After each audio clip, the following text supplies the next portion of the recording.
Está entrando no ar. Programa Café.com. Café.com. Entrevista com personalidades, músicos, escritores, médicos, entre outros. Aumente o volume e fique à vontade. No ar. Café.com. Depois do Outubro Rosa e do Novembro Azul, chegou a vez de pintarmos o mês de maio de amarelo. Assim vamos chamar a atenção de todos para um trânsito mais seguro. No trânsito, você desempenha diversos papéis. Exerça todos eles com responsabilidade, gentileza e atenção dobrada. Maio Amarelo, atenção pela vida. Alô, ouvintes da nossa Rádio Equipe Leopoldina. Estamos aqui hoje para falar sobre um tema extremamente importante. Estamos aqui hoje para falar sobre o Maio Amarelo. Apesar da gente já estar entrando no mês de junho, né? O trânsito é uma questão para o ano inteiro, gente. O trânsito tem que ser observado o ano inteiro. E hoje, na Rádio Equipe, nós estamos aqui com o inspetor Emerick. Uma boa noite, Emerick. Boa noite, Rodrigo, para você, para os seus ouvintes também. É um prazer estar aqui com você, lidando com esse assunto tão caro para todos nós, né? Sem dúvida. Emerick, vamos lá. O Maio Amarelo. O Maio Amarelo, ele não é uma coisa do Brasil. Ele é um evento mundial, né? E vários países adotaram o Maio Amarelo. O que é, na verdade, o Maio Amarelo? Rodrigo, o Maio Amarelo é uma movimentação internacional que visa trazer um despertamento para a sociedade a respeito do alto número, do índice elevado de acidentes e mortes no trânsito. Acidentes, ferimentos e mortes. É um assunto urgente, um assunto atual, e no mundo inteiro as pessoas buscam respostas, soluções práticas, não é? Sempre se falou muito nisso, mas o que a gente vem buscando são saídas práticas, e há, como você disse, muitos países envolvidos nesse empenho para descobrir soluções. O trânsito, ele mata no mundo inteiro muita gente, mais do que a gente poderia considerar tolerável. Há inclusive uma campanha de trânsito em que você apresenta uma certa quantidade, uma estatística de número de mortos, e você disse assim: esses números são toleráveis? Qual seria, se não são, qual seria um número tolerável, né? Se os 35 mil mortos atualmente no Brasil são um número muito alto, a metade disso seria tolerável? Não, um quarto disso? Não, na verdade a nossa meta é zerar, né? Porque um que for, representa uma família sofrendo. Então, se eu considerar que um é um número tolerável, se esse um for da minha família, já deixa de ser tolerável, né? Ser tolerável, né? A dor é muito grande. Sem dúvida. E por um acaso, Emerick, você tem conhecimento se em países tidos como primeiro mundo, se esse índice ele é maior ou menor do que em países de terceiro mundo, em países em desenvolvimento, como é o caso do Brasil? Olha, há países que se destacaram nessa guerra, usando ferramentas talvez mais eficientes do que as utilizadas no Brasil até agora. Há, por exemplo, o caso da Austrália, que tem uma campanha fortíssima. Você encontra facilmente vídeos sobre as campanhas de trânsito na Austrália, e geralmente são vídeos muito impactantes, muito comoventes. E que faz parte também do Maio Amarelo. Sim. E que obteve resultados assim, notáveis. O Japão também é conhecido como um país que obteve um sucesso bastante alto nisso, mas é uma guerra que atinge grandes e pequenos, ricos e pobres, cultos e incultos, entendeu? Então é de fato um problema sério. E por que, Emerick, por que o maio? No dia 11 de maio de 2011, a Assembleia Geral das Nações Unidas, ela instituiu a década de ações para a redução de acidentes de trânsito nos países coligados a ela, que vai até 2020 e 2022, se não me engano. Então, o Maio Amarelo entrou como uma ferramenta a partir, né, dessa instituição da ONU, motivados por isso, órgãos governamentais, empresas, sim, e instituições, de modo geral, nesses países, começaram a se organizar. Então, o Maio Amarelo, ele não nasceu no Brasil, não é uma exclusividade da PRF, mas é um movimento assim, muito, que vem se mostrando muito eficaz. Apesar de, como você falou, ser um assunto para o ano inteiro, né? Sim. E quais seriam, para vocês aqui da PRF, porque o trânsito ele não envolve só a PRF, o trânsito sim. É dentro das cidades, né? A PRF atua mais nas estradas, sim. Né? Mas quais seriam os grandes objetivos, os grandes desafios para a PRF a partir do Maio Amarelo? Olha, o Maio Amarelo, ele oportuniza ações de conscientização e educação para o trânsito. A gente conversava agora há pouco e eu disse que a PRF é uma instituição que eu vi se modernizar. Eu tenho 25 anos de PRF e é uma modernização que salta aos olhos, né? Estou fazendo aqui marketing institucional, mas eu vi a PRF crescer em diversos sentidos. Então, hoje temos postos mais aparelhados, viaturas modernas, equipamentos, né, de tecnologia bastante avançadas, que permitem assim, uma agilidade, uma eficácia muito grande no nosso trabalho. Mas, se você considerar o trabalho da PRF, a gente tradicionalmente sempre trabalhou com as nossas responsabilidades. Primeiro, atendimento a acidentes e a ocorrências ligadas às rodovias de maneira geral. Então, o registro e o atendimento, o socorro. Então, essa é uma abordagem que lida com o passado, digamos assim.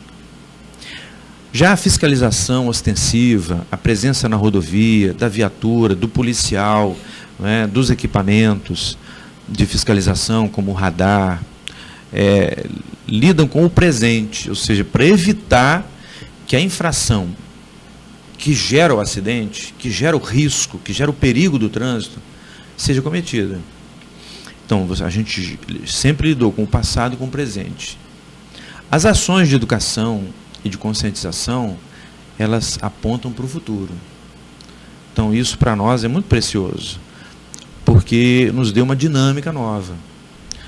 Eu estou chegando de um curso que eu fiz na Academia Nacional da Polícia Rodoviária Federal, que fica em Florianópolis, em Santa Catarina. E eu convivi ali com profissionais, colegas, que lidam na área de educação para o trânsito, como eu lido aqui. E eu conheci pessoas formidáveis, inteligentíssimas, capacitadas.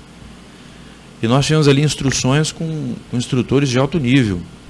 Então a gente vê que há um investimento muito pesado da PRF nisso, para ser uma mão amiga ainda mais forte, capaz de não só sustentar, orientar, como apontar um futuro onde a gente espera um trânsito mais seguro. Em 2016, se não me falha a memória, 3 anos atrás, nós fizemos parte de um projeto da PRF, nós do Colégio Equipe e outros colégios da cidade, fizemos parte de um projeto da PRF, que é o projeto FETRAN, sim, que é um projeto de educação para o trânsito, né, fomentado pela Polícia Rodoviária Federal. O que é a FETRAN? O FETRAN é o Festival Estudantil Temático de Trânsito.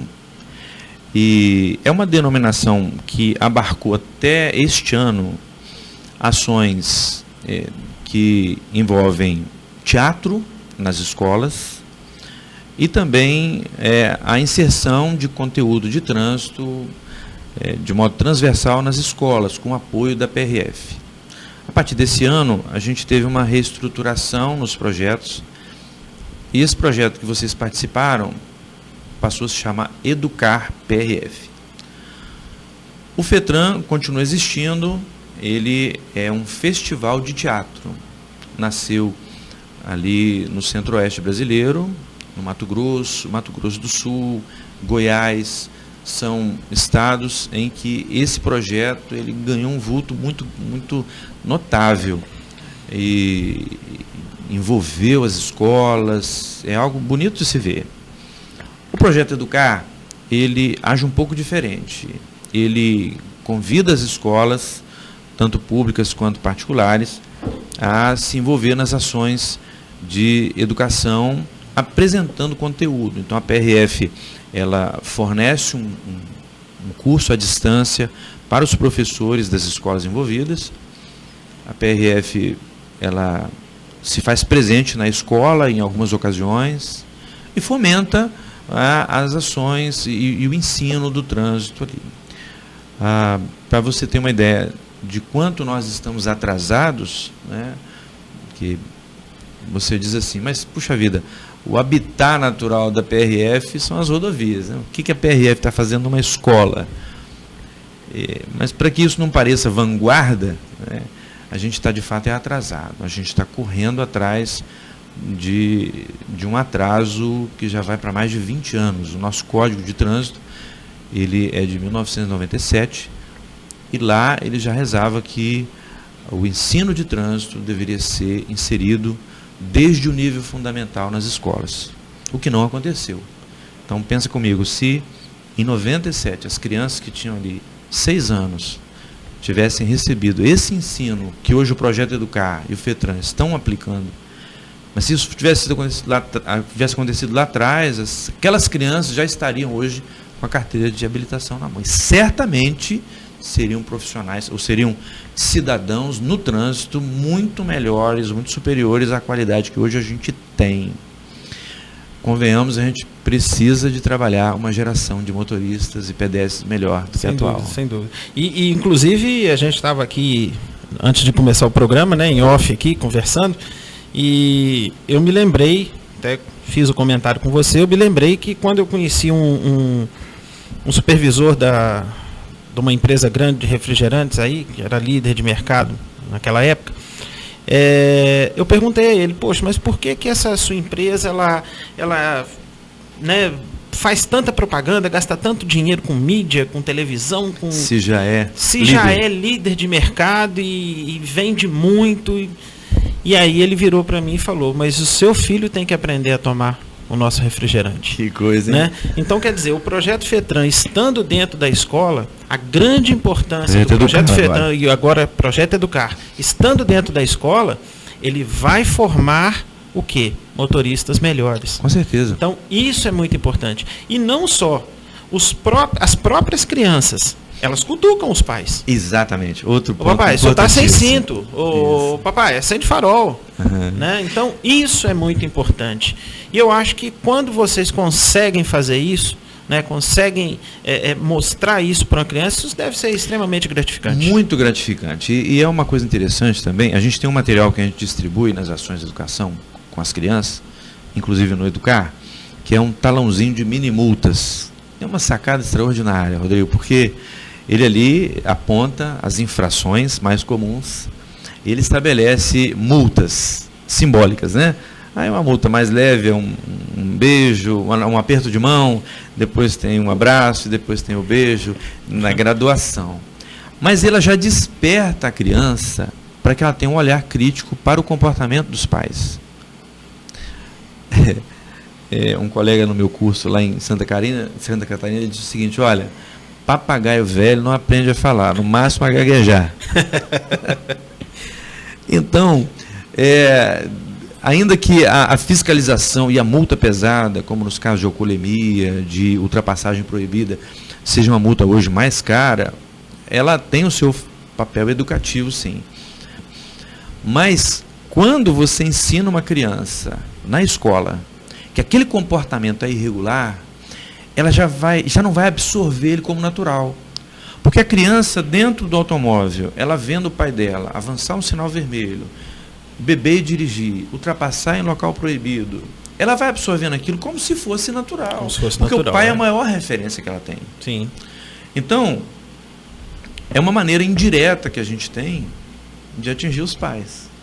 Porque a partir do momento que a criança consegue ter um olhar crítico para aquela conduta e dizer assim, olha, pai, isso que o senhor fez não está certo. Talvez, em muitos casos, é muito mais eficiente do que a palavra do policial. Ainda que o policial tenha o peso da caneta, que hoje nem existe mais. Agora, a caneta do policial é essa aqui, né? É o telefone. E sobre o trabalho da PRF, Emeric, você disse que é um trabalho que hoje vocês fazem esse trabalho de auxiliar nos acidentes, né?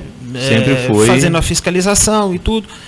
Mas vocês também agora, com esse projeto Educar, como você mesmo disse, vocês estão sendo mais proativos do que reativos. Exatamente. Explica isso pra gente. Exatamente. Porque, como eu te falei, como o atendimento a acidentes, que a gente luta para evitar, mas ainda não consegue zerar, ele é reativo, né? A educação para o trânsito, ela é proativa. Ela trabalha de olho no pedestre, que já é pedestre no presente, mas nos futuros condutores. Há uma analogia que eu gosto de usar, e está ligada ao trânsito também, que quando você se imagina, né, fecha os olhos, imagina que você está no automóvel, no seu automóvel, você tem 2 equipamentos à sua frente, feitos de vidro, que auxiliam na sua condução. Um maior e um menor. O maior é o para-brisas, e ele está voltado para frente. O menor é o retrovisor, que está voltado para trás. Por que eles são de tamanhos diferentes? Para você poder botar foco naquilo que realmente importa. Que é daqui para frente. Não podemos esquecer do que passou, aprender, né, amadurecer, mas a gente precisa botar os olhos no futuro. Então, como eu te falei, as ações de educação para o trânsito, nas escolas, elas atingem diretamente o motorista de amanhã e indiretamente já o motorista de hoje. Né? Isso, para nós, é muito interessante como ferramenta de trabalho. Esse ano de 2019, Emeric, vocês estão reestruturando o projeto Educar. Né? Sim, ele não está sendo trabalhado na nossa localidade aqui, não. Na nossa localidade, né? Na PRF. Na delegacia. Na delegacia, né, de vocês de Leopoldina, aqui, né? Sim. Então ele não está sendo trabalhado aqui na região. Mas ele foi trabalhado 3 anos seguidos. Sim. Ele foi trabalhado 2 anos dentro de Leopoldina, né? E um ano nos municípios de São Francisco do Glória e Fervedouro. Que é até onde vai a delegacia de Leopoldina, né? Exatamente. Vocês vão até aquele... Na verdade, a delegacia de Leopoldina vai até o município de São João do Manhuaçu, na BR-116 até São João do Manhuaçu.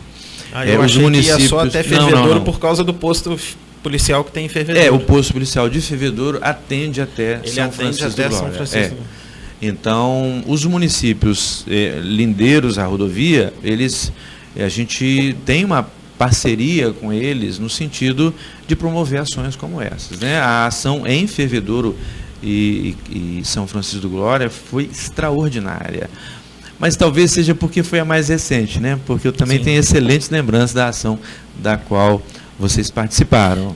Isso, Emeric, trouxe que tipo de mudança para vocês, né?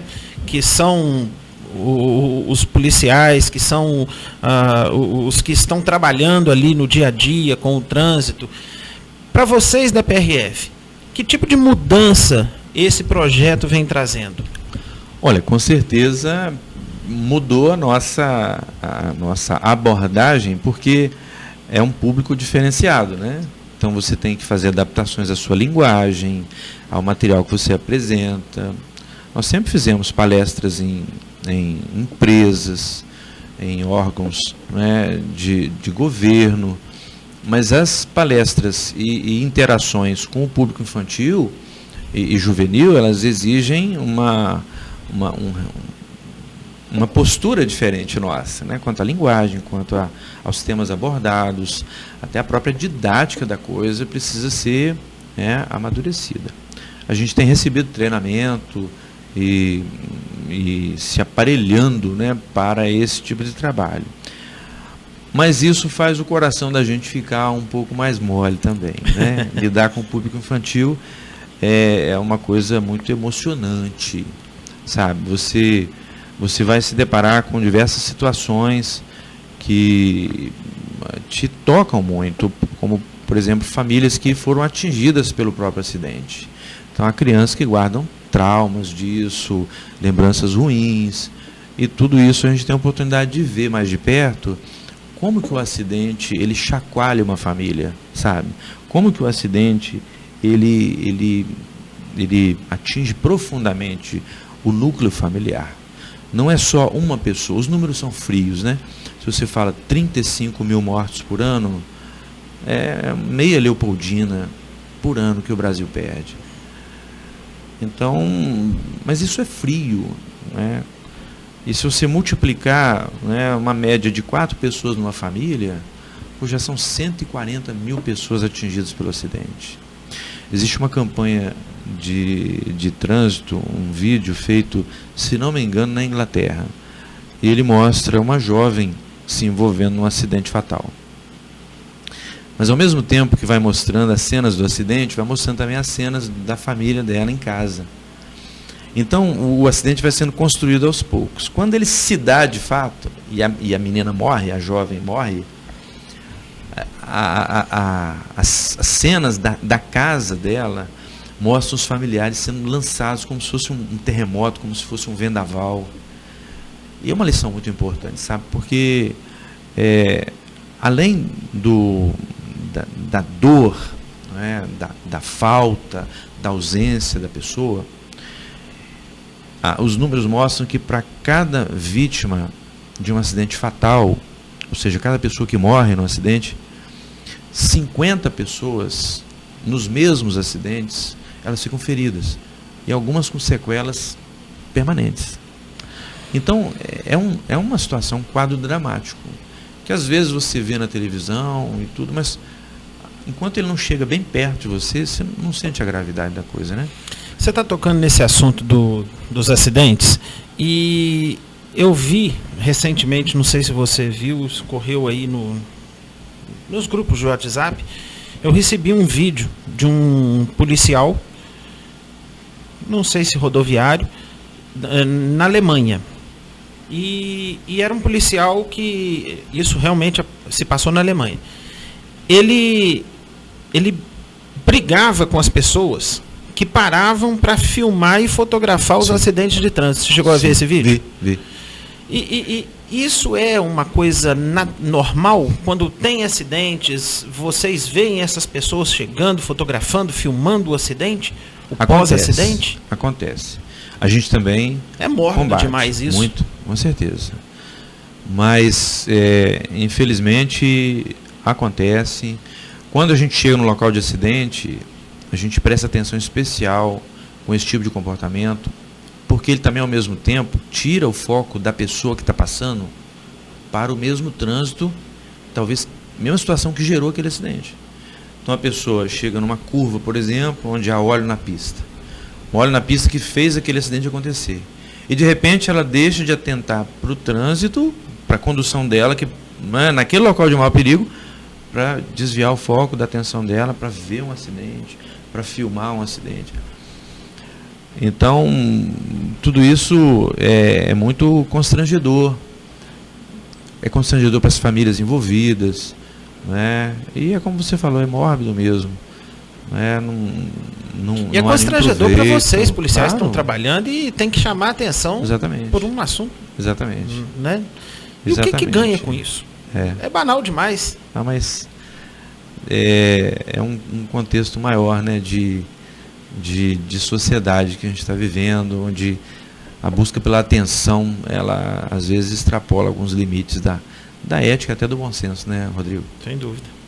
Bom, nós estamos chegando ao final desse bloco e nós temos muito mais coisa para a gente falar. No próximo bloco nós vamos falar um pouquinho mais de educação, vamos falar um pouquinho mais do Projeto Educar e vamos falar um pouquinho mais do trabalho da PRF. Combinado. Até daqui a pouco. Café.com Aqui seu sonho se torna realidade. Sua festa aqui. Casa de Festas e Eventos Faz de Conta. Faz de Conta. Você sonha, nós realizamos. Rua 27 de Abril, 177. Contato Zap 999386545. Casa de Festas e Eventos Faz de Conta. Faz de Conta.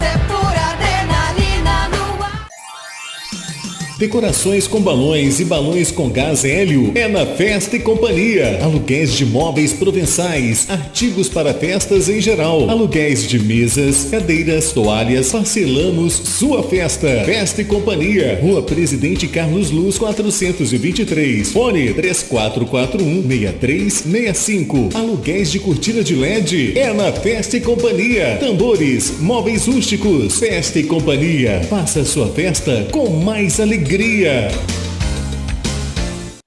Gente, aquele meu crush americano veio falar comigo. Sério? E aí, como é que foi? Aí ele disse que gostava de mim. Em inglês. Ah, e aí? E aí, conta, amiga. Aí eu respondi, I like you too. E ele? Como assim, e ele? Eu falei em inglês, gente. Tem noção? Hã? É, I'm speaking. Uhul, I'm speaking. No CCAA você aprende inglês como aprendeu português. E quando você vê, you are speaking. Venha se apaixonar também. 3449-6800. CCAA Leopoldina, Rua Padre Júlio 400. A vida pede menos conservantes, aditivos, irritantes. A vida pede mais o que é caseiro, saudável, maneiro. A vida pede um sabor assim, delicioso pra você e pra mim. Digão Lanches em Leopoldina, Praça do Ginásio e Praça João 23. Fone 3694-5000. Digão, a vida pede um sabor assim. Café.com. Café.com. Estamos retornando aqui com mais um programa do Café.com da nossa Rádio Equipe Leopoldina. E hoje estamos aqui com o inspetor Emerick da Polícia Rodoviária Federal, da PRF, da delegacia aqui de Leopoldina, e estamos falando sobre a questão do trânsito. Abordamos o Maio Amarelo e estamos aqui falando sobre a questão do trânsito. Emerick, um assunto um pouquinho polêmico agora na volta do nosso segundo bloco. A questão dos radares. Sim. Né? O atual presidente, ele parece que baixou um decreto ou alguma coisa nesse sentido, né, impedindo a colocação de novos radares e até me parece que não renovando contratos daqui para frente para poder diminuir a quantidade de radares nas estradas. Na sua opinião, o radar, ele é educativo ou ele é punitivo? Ele faz parte de você auxiliar o motorista na sua educação para o trânsito ou é uma indústria de multa? O que é que você pensa sobre isso? Olha, Rodrigo, a eficácia do radar na diminuição do número de acidentes, ela é inquestionável. Tanto que a gente trabalha também com radar móvel e a gente faz isso com a consciência muito tranquila, porque é um recurso eficaz. Agora, que existem radares, equipamentos instalados em pontos que fica difícil a gente, como cidadão comum, compreender a intenção, não é, da instalação do aparelho naquela localização, existe. Então eu acredito que o presidente, na hora que questionou isso e até exigiu esclarecimentos maiores para a instalação, um critério mais técnico, eu acho que nesse ponto ele trabalha em favor do brasileiro, sim, né? Mas não acredito que seja a intenção, pelo menos até agora, não vejo nas atitudes do governo federal intenção de eliminar a ferramenta como se ela fosse inútil ou como se ela fosse meramente arrecadatória, com essa função arrecadatória. Que há a necessidade de um ajuste, eu acredito. Mas para você ter uma ideia, nós temos 2 pontos aqui bem próximos de Leopoldina, em que nós tínhamos acidentes frequentes, acidentes graves. É aquela curva depois do posto Puriza ali, Exato. né? Ali é... Aquela curva lá, depois da entrada da Boa Sorte, aquela curva era toda semana um acidente, e geralmente era acidente com veículo de carga, que muitas vezes interrompia o trânsito, né, além de ferir e matar. E no trecho de Muriaé também, na descida da Serra de Muriaé, tem um radar ali que eliminou os acidentes que a gente tinha. Que também é numa curva ali. Sim, sim. E ali é um radar interessante, ali é um radar de 50 quilômetros. 50 quilômetros. As pessoas acham que é 60, não, é 50 quilômetros aquele radar ali. O radar na entrada de Guarará, na BR-267, estrada que leva para Juiz de Fora, também eliminou os acidentes frequentes que a gente tinha ali de atropelamento entre Guarará de e Bicas pedestre. ali, né? Sabe? O radar que tem no trevo de Bicas, também, você observa como aquele trevo, ele é um trevo complicado. Para quem vai entrar em Bicas vindo de Juiz de Fora, ele atravessa a pista. Então, na verdade, o radar existe para ser um paliativo em cima de uma estrada mal desenhada. É mais barato colocar um radar do que redesenhar a curva. E fazer a obra. Exatamente. Mas não vamos entrar nesse mérito, porque todos nós sonhamos com uma estrada melhor. Mas a gente já sabe que mais de 95% dos acidentes, eles são atribuídos ao comportamento das pessoas. O restante fica para aquilo que é estrada mal desenhada, mal projetada e mal construída e mal manutenida. E o problema do veículo em si, um veículo sem manutenção, ou um veículo que, ainda que com manutenção, mas ele apresentou defeito, tudo que é feito por mão de gente apresenta defeito em um momento. Então, isso é uma estatística, Emerick? É uma estatística. 95% dos acidentes é erro humano? Sim, essa é uma conclusão que a gente, com base nos acidentes registrados pela PRF, chegou. Então, se você considerar, né, que essa estatística ela corresponde à verdade, se a gente tivesse 100 acidentes e apenas 5 deles a gente pudesse atribuir para estradas em má condição e veículos com algum problema mecânico, ainda assim, se a gente sanasse, ou seja, se a gente tivesse veículos perfeitos e estradas perfeitas, de 100 acidentes a gente ia cair para 90. Não é um ganho muito significativo. Por isso que a PRF acredita na fiscalização e na educação, que são ferramentas para a gente ajustar o comportamento, nosso comportamento, o comportamento humano, né? Sim. E eu me lembro quando eu vi uma entrevista do presidente, que ele estava falando sobre essa questão do radar, ele deu o exemplo do Rio de Janeiro a Angra dos Reis, que ali tem mais de 30 radares, né? E ele usou o termo, ali é uma indústria de multas.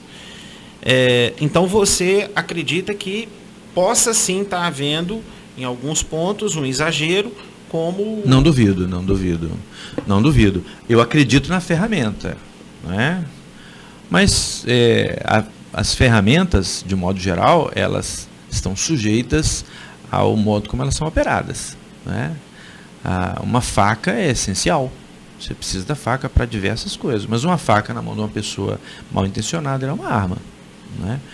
Então, o radar é uma ferramenta eficaz na redução de acidentes? Sem dúvida. Nas estradas especialmente mal traçadas que a gente tem, sem dúvida. Mas que isso pode ser usado, né, de maneira inconveniente e até criminosa, né, com intenção mesmo de aumentar a arrecadação, eu não duvido não. Você citou, Emerick, a questão dos radares móveis. Sim. Né, que são utilizados pela Polícia Rodoviária Federal. Eu quando fui, você está falando que está voltando de Santa Catarina, eu quando fui a Santa Catarina, eu fui de carro, né? Fomos até Florianópolis e passeamos por lá. Florianópolis, Penha, Camboriú, passeamos por ali. E eu percebi, primeiro, eu nunca tinha andado na Fernão Dias, né? Na Regis Bittencourt. Eu nunca tinha passado pela Regis Bittencourt, que é a rodovia da morte. Sim. Né? E realmente ela é uma estrada extremamente perigosa. E eu percebi muitos policiais com os radares móveis ao longo de toda a estrada, né? Esses radares são eficazes? Sim, são. E são aparelhos modernos, eles têm um alcance de mais de 1 quilômetro. Claro que a gente não faz o registro a mais de 1 quilômetro. A gente, com o aparelho, a gente consegue detectar o excesso de velocidade a essa distância, mas à medida que o veículo se aproxima, você tem condições de confirmar a velocidade e fazer o registro fotográfico. Então, é um aparelho muito preciso. E a chefia da delegacia, ela distribui a localização dos pontos em que a gente trabalha a partir dos índices de acidentes. Então, é o critério que a delegacia usa para que o radar seja, de fato, um instrumento para inibir a infração, para coibir e chegar a evitar o acidente de trânsito. É um recurso eficaz. A gente não recebe, há uma lenda, e as pessoas às vezes amarguradas por terem sido multadas, elas levantam esse questionamento: mas o policial recebe uma porcentagem da multa, ou ele ganha pontos por multa? Isso não existe. Não existe.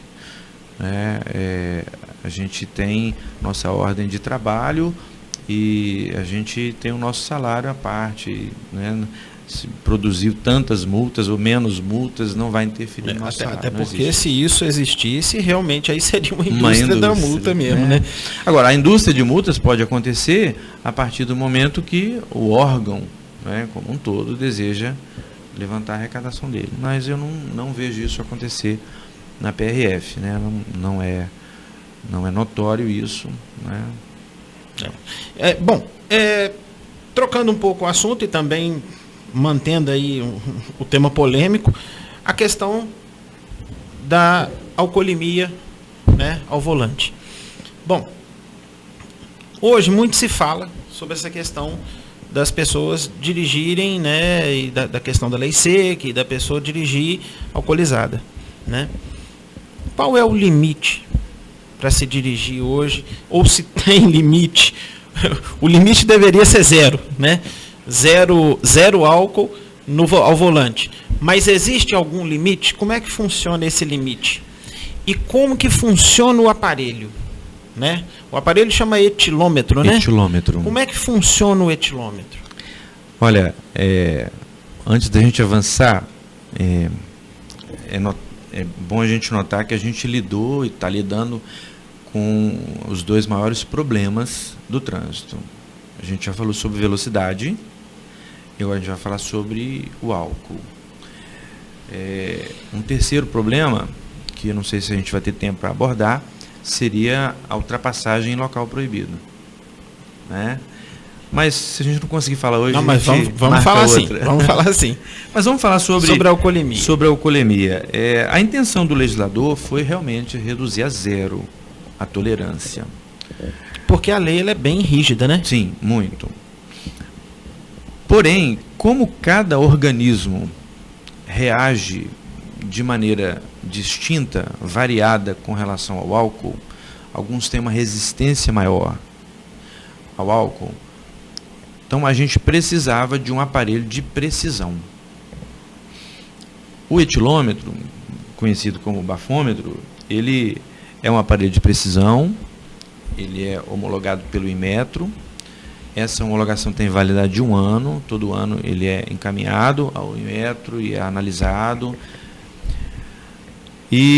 Mas como todo aparelho de precisão, ele tem uma margem de erro. Então a margem de erro no etilômetro é de 0,04 decigramas de álcool por litro de ar expelido pelo pulmão.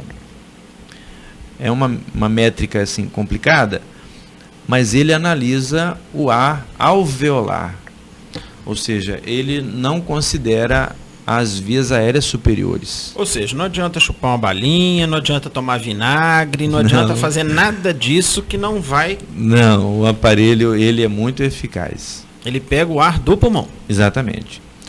Em 2016, esse assunto estava muito em pauta, e logo nos anos anteriores houve um um gradual enrijecimento das leis e o aumento do valor das multas e das penalidades.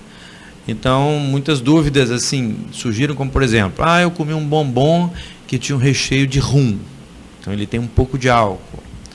Tá, só que esse álcool, ele praticamente se dissipa nas vias aéreas superiores, e isso o aparelho não considera, né? No caso de uma dúvida, né, você faz uma enxaguada ali na boca e aquilo some, né? Então, o aparelho ele vai lidar com o ar expelido pelo pulmão e vai fazer uma análise desse ar.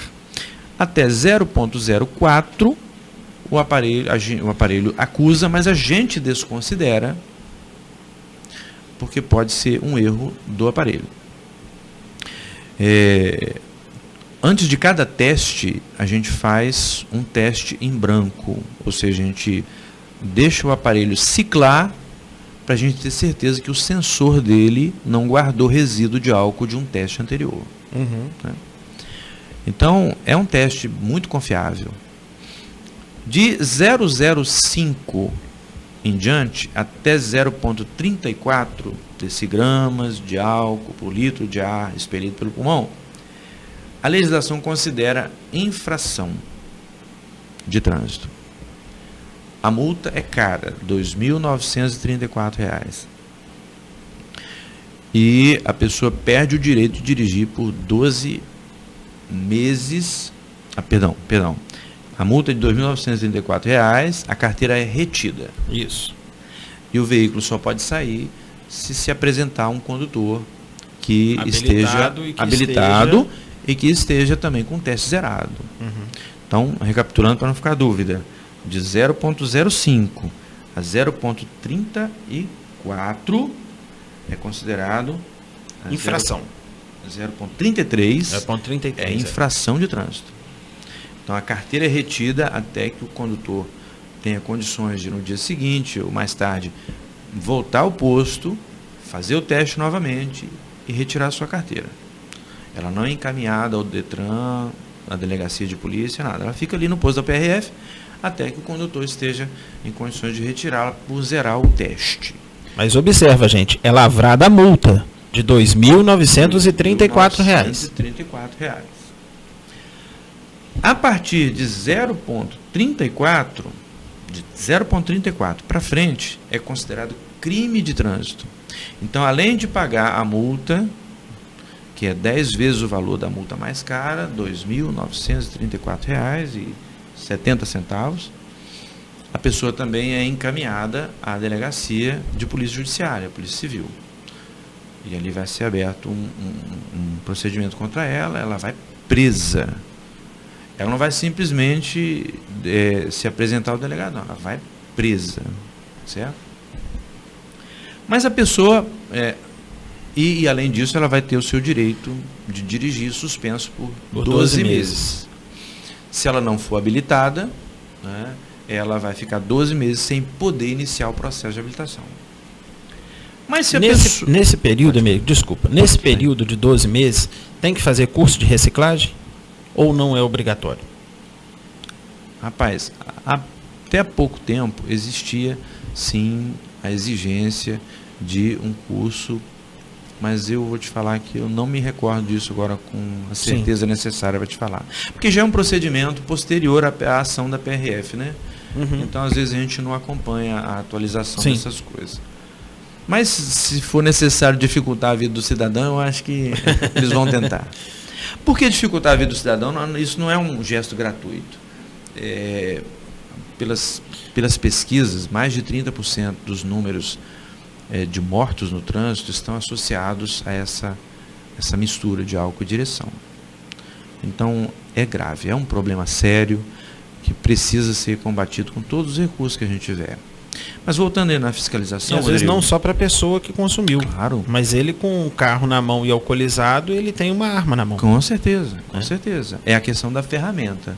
A gente não falou agora sobre a faca, né? O carro também, ele é uma ferramenta extraordinária, dependendo de quem está conduzindo ele, né? Sim. Mas voltando à fiscalização, a pessoa pode dizer assim, não, eu me recuso a fazer o teste de etilômetro.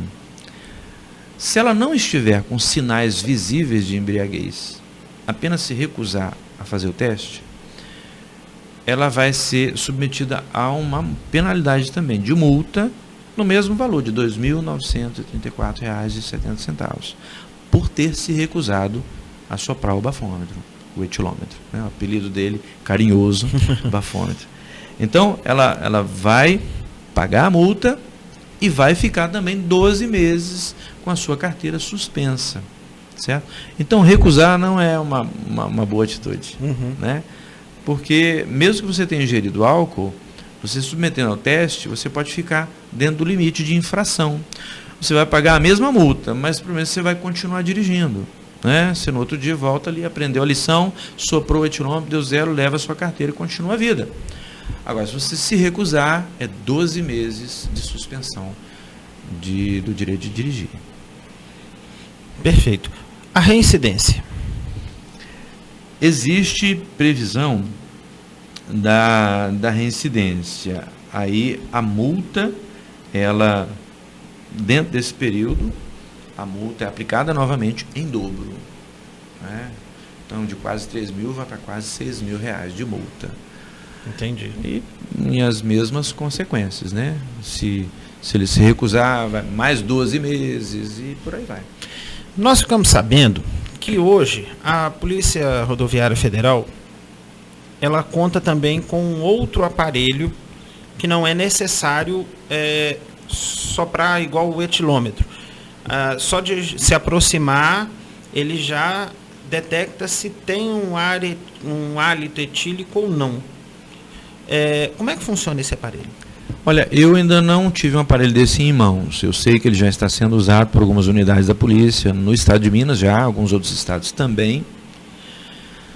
Mas pelo que eu já soube, ele é um equipamento que vai permitir uma triagem para o policial, né?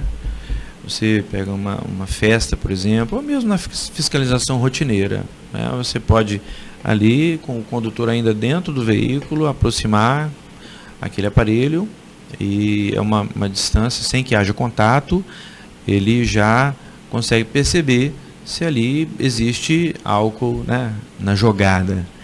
Se ele constatar, a pessoa então é convidada a fazer o teste de etilômetro, que é o teste de precisão, né? Ele não é um aparelho de precisão, ele é um aparelho que vai indicar a necessidade de outras medidas. Entendi. Como a gente estava falando, a tríade que lidera os acidentes, sim. Você falou velocidade, alcoolemia e ultrapassagens em locais proibidos. Exato. Né? Nós já falamos da velocidade, já falamos da alcoolemia e agora as ultrapassagens em locais proibidos. É uma coisa que é muito comum nas estradas? Faz parte realmente desse grande número de acidentes? Com certeza, Rodrigo. A gente teria que, se a gente negar isso, a gente está tapando o sol com a peneira, né? Há locais, inclusive, de tão perigosos que o próprio órgão que cuida da manutenção das estradas instala dispositivos de inibição, né? Aqueles blocos que ficam no meio da faixa contínua, geralmente são colocados em locais onde o risco é ainda maior. O problema da ultrapassagem em local proibido é que dá oportunidade aos acidentes mais graves, que são as colisões frontais. Um veículo leve hoje atinge facilmente a velocidade de 110, 120, 130 km por hora. E se ele se choca com outro veículo que vem na sua direção, numa velocidade assim, ainda que ele tenha tempo de frear, reduzir um pouco, mas ele vai somar forças ali. E o resultado é catastrófico. Aí mesmo os recursos mais modernos que a gente tem nos veículos, como airbag, cinto de segurança, eles ficam praticamente, né, inúteis, né? Eu conheço um rapaz que ao transitar como passageiro com uma pessoa conhecida, aí a pessoa, quando imprimia velocidade muito grande, acima de 130, aí ele, como passageiro do lado, tirava o cinto. Aí o motorista falou: rapaz, você tirou o cinto por quê? Aí eu falei assim: rapaz, a partir de 100 km por hora, cinto de segurança não vai fazer diferença nenhuma para mim mais não. E é verdade. Então os equipamentos de segurança, eles têm o seu limite para trabalhar em nosso favor, para garantir a nossa incolumidade. Mas então a fiscalização em cima de ultrapassagens em locais proibidos, ela existe para de fato inibir esse tipo de comportamento. A faixa, ela está ali como uma referência.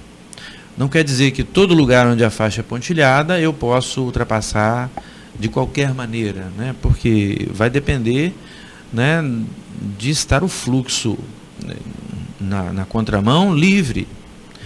Até porque existe um enquadramento na lei de trânsito que é forçar ultrapassagem entre dois veículos transitando em sentidos opostos. Ou seja, o que quer dizer isso? Você sai para ultrapassar, mas vem um carro na sua direção. Mas você insiste em ultrapassar e acaba estando no meio dos dois. O que vai no seu sentido, você está ultrapassando, e aquele que vinha, que é obrigado a se julgar para o acostamento. Isso é uma infração gravíssima, né? E a multa é cara também. Então, há alguns anos atrás, poucos anos atrás, os valores de multa, eles ultrapassaram a média, né, quase se equivalendo aos valores das multas de alcoolemia, porque é também um fator muito grave, cujas consequências elas são mortais. E normalmente, quando você faz uma ultrapassagem, né, quando o motorista ele faz uma ultrapassagem num local proibido, normalmente ele associa isso à velocidade.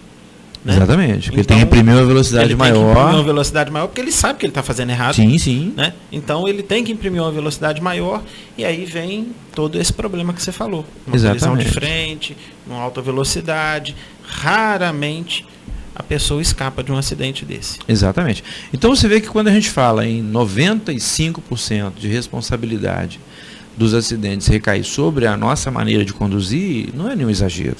Não é nenhum exagero.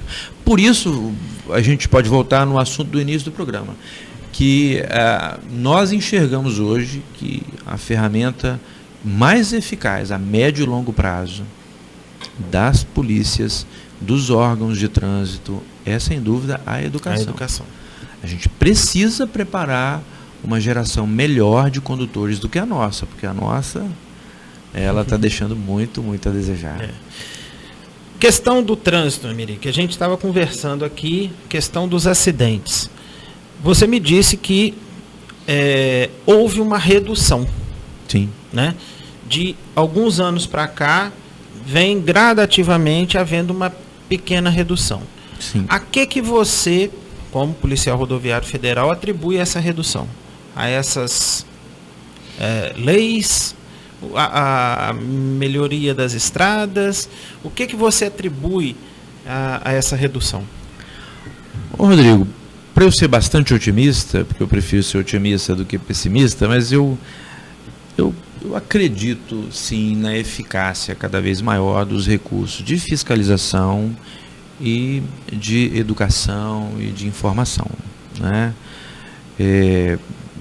Cada vez maior o número de pessoas que reage bem à fiscalização e à orientação de trânsito. Existe um projeto na Polícia Rodoviária Federal que está se tornando bastante conhecido, eu me orgulho muito dele porque ele nasceu em Minas Gerais, chamado Cinema Rodoviário PRF.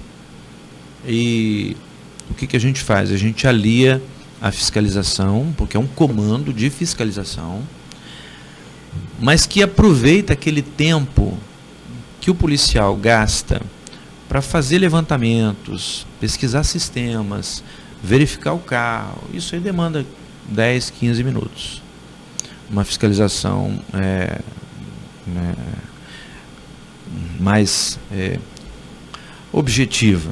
Então, esse tempo que o usuário estava ali esperando as coisas acontecerem, esperando ser liberado, a gente convida os passageiros e o motorista para uma conversa, né?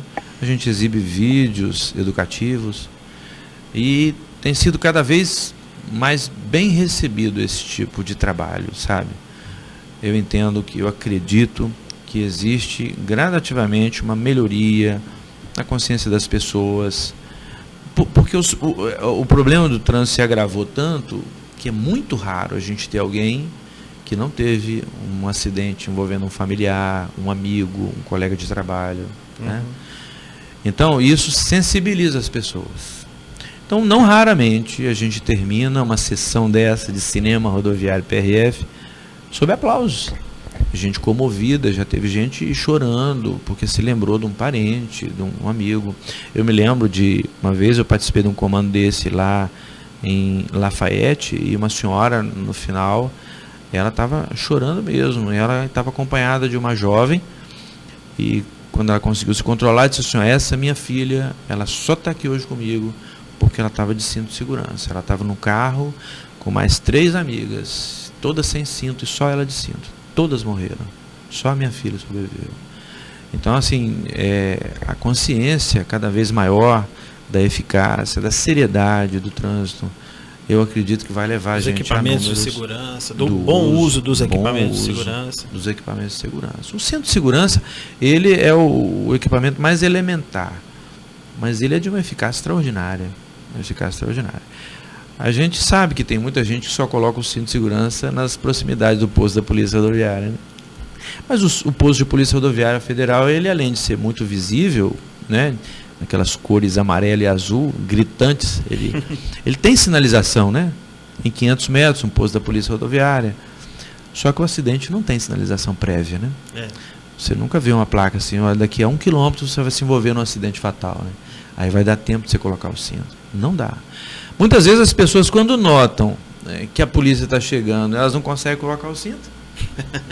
Quanto mais, né, no instante que o acidente se enrolam para colocar. Chega. Bom, nós estamos chegando ao final de mais um programa, onde a gente falou um pouquinho sobre essa questão do Maio Amarelo, né? O maio, o trânsito não deve ser observado só em maio, ele tem que ser observado durante todo o ano, né? E eu queria deixar, Imeric, os nossos microfones abertos para você fazer as considerações finais. E se a gente deixou de tocar em algum assunto, tá aí o momento.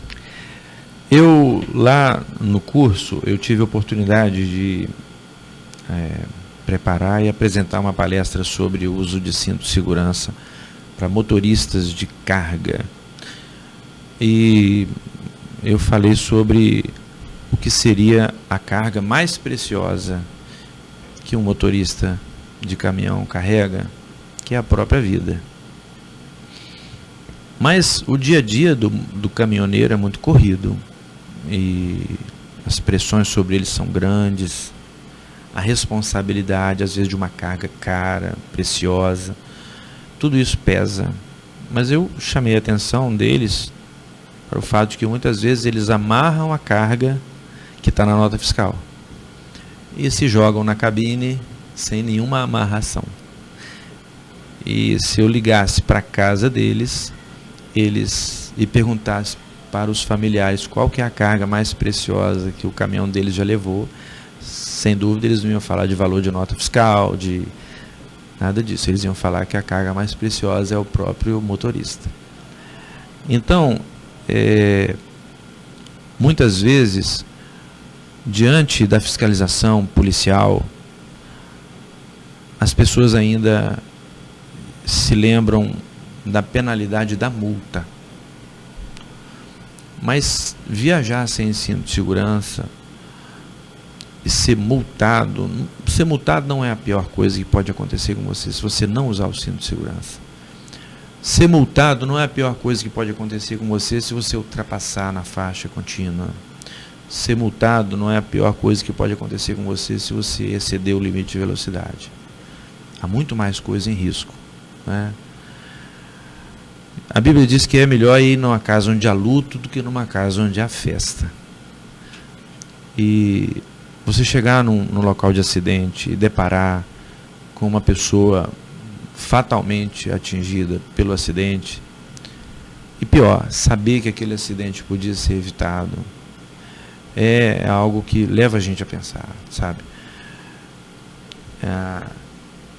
Você provocar um acidente por ação ou por omissão e aquele acidente se desdobrar de um modo fatal e atingir uma família, rapaz, sobreviver a isso não deve ser nada fácil, porque a culpa não morre,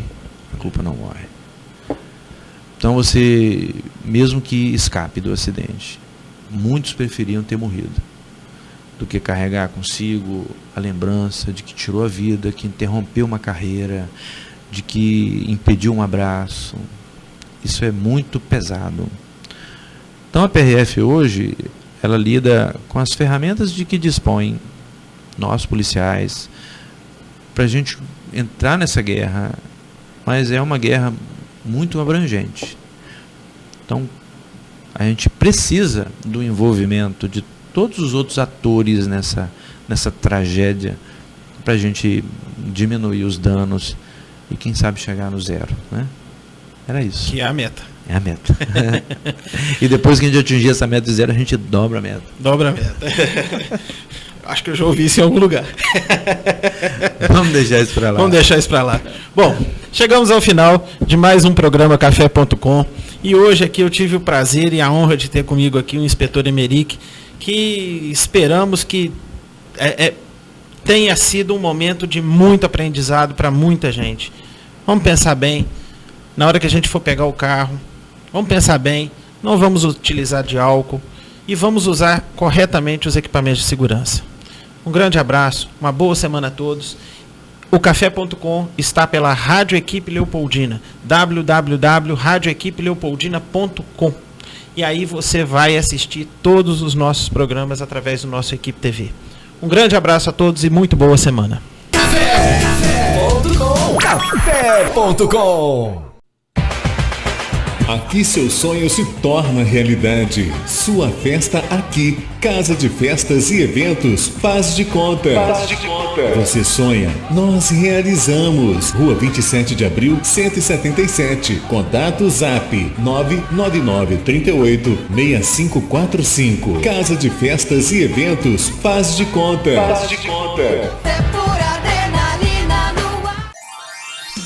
Decorações com balões e balões com gás hélio é na Festa e Companhia. Aluguéis de móveis provençais, artigos para festas em geral. Aluguéis de mesas, cadeiras, toalhas, parcelamos sua festa. Festa e Companhia, Rua Presidente Carlos Luz 423. Fone 3441-6365. Aluguéis de cortina de LED é na Festa e Companhia. Tambores, móveis rústicos. Festa e Companhia. Faça sua festa com mais alegria. Gente, aquele meu crush americano veio falar comigo. Sério? E aí, como é que foi? Aí ele disse que gostava de mim, em inglês. Ah, e aí? E aí, conta, amiga. Aí eu respondi, I like you too. E ele? Como assim, e ele? Eu falei em inglês, gente. Tem noção? Hã? I'm speaking. Uhul, I'm speaking.